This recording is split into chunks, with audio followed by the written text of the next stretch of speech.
In today's video, we're going to read and analyze some of the criticism that some white people have of the new Wonder Years reboot. This and more on today's Roast This Post.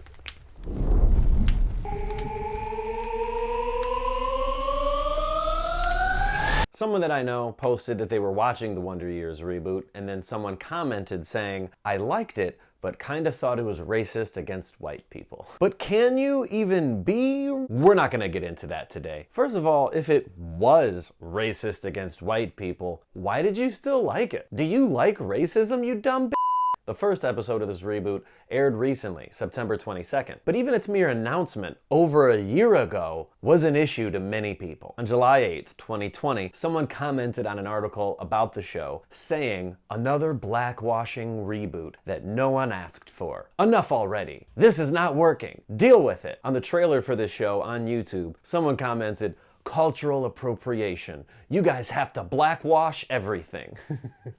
Cultural appropriation? White people don't have culture to appropriate. But now let's focus on the funniest part of those comments. What is blackwashing? Now, we all know what whitewashing is. Whitewashing is something we are more familiar with. So most likely it's blackwashing that doesn't sound familiar. And that's because blackwashing isn't real. It's made up. Power dynamics, systemic racism, and accurate historical context is necessary to consider when deciding if you can just make up terms for white oppression. The question, what about blackwashing, is just another dumb version of, what about White History Month? But these ignorant comments are everywhere. On the same YouTube trailer, someone else commented, "Why do you steal everything we create?" Isn't that great? Someone said that, which is crazy, because right now, I just remember this hilarious stand-up comedian who once said, I think like one day we saw another race with some really cool invention, and we got a little nosy and we were like, "Hey, who invented this thing?" And they were just like, "Well, it doesn't matter who made it. What matters is we can all use it and appreciate it." And we were like, "Oh. Well, if it doesn't matter who made it, let's just say white people made it." I'm gonna write "white man" on the bottom of this, and we've used this logic for many inventions in history, like, I don't know, like rock and roll, Jesus, you name it. And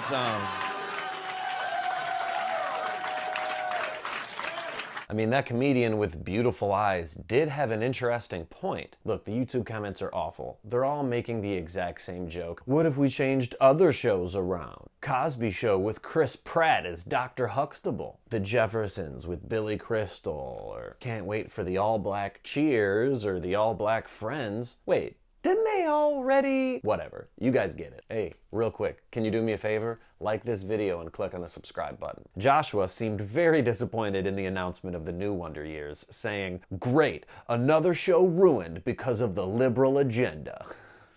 Another show? What other show has been ruined by the liberal agenda? Are you still mad that they took Roseanne away? Also, the liberal agenda? I don't know. I think the liberal agenda is at least a little different. Look, white people are gonna find a way to make any racial progress a bad thing. You can't say that adding blackness to something that was previously very white is blackwashing. Otherwise, diversity wouldn't be able to exist on television at all. Because traditionally, it didn't. And you can't say that diversity is bad without sounding racist. So now, it isn't diversity that they say is the problem. They say it's forced diversity that's bad. Here's an article saying that the show was being slammed for forcing diversity. If anything, the original show was forcing lack of diversity. The subject of race never came up between the show's time frame of 68 and 73. You can't tell me they didn't know what was going on back then. There was a song called "What's Going On" that was about what's going on.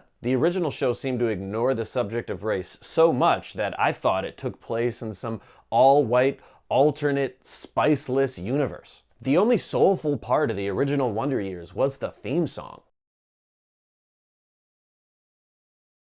Also, what are all of these racists even worried about? This show is on ABC. This doesn't even show a fraction of what black families actually went through during this time period. This is a family-friendly version of the black experience. If white people get uncomfortable about seeing this, they might as well just go change the history books. Crap, they're actually already doing that. Chris commented, "They won't stop till we are in chains. Bet on it. First of all, who's really gonna take you up on this bet? But second of all, holy shit, slavery? Because of the Black Wonder Years? Isn't there something in between more black representation on television and slavery? There has to be. Wait, who's they? Are you referring to black people? Black people don't control television. You know who owns ABC? This old white guy. And Disney owns ABC. And you know who runs that? This other old white guy. These are the guys that are gonna put you in chains? I'm pretty sure that you all are on the same racist team. It's odd that white people can get so upset about a show centering around a black family. I mean, black people used to watch these white shows all the time too, and they couldn't just change the channel to something that made them feel more comfortable. Google sitcoms in the 60s and see what comes up. No diversity at all. Now Google the 70s.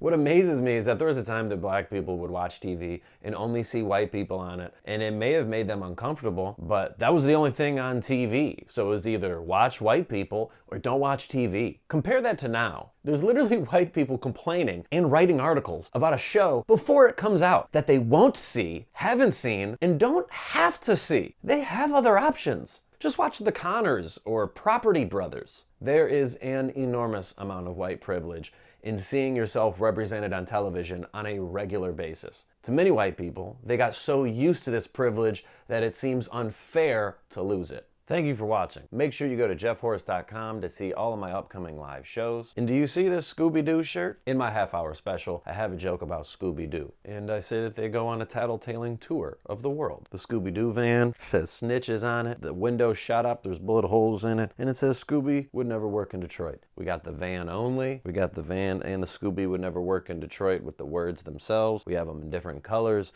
We got hoodies, we got different sizes, we got stickers, we got it all. Use the promo code FREESHIP for free shipping, and use the code RTP10 for 10% off of your entire order. And special thank you to all my patrons. Love you all.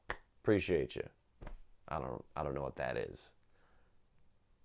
I don't know what to do with my hands. I don't know how to end videos.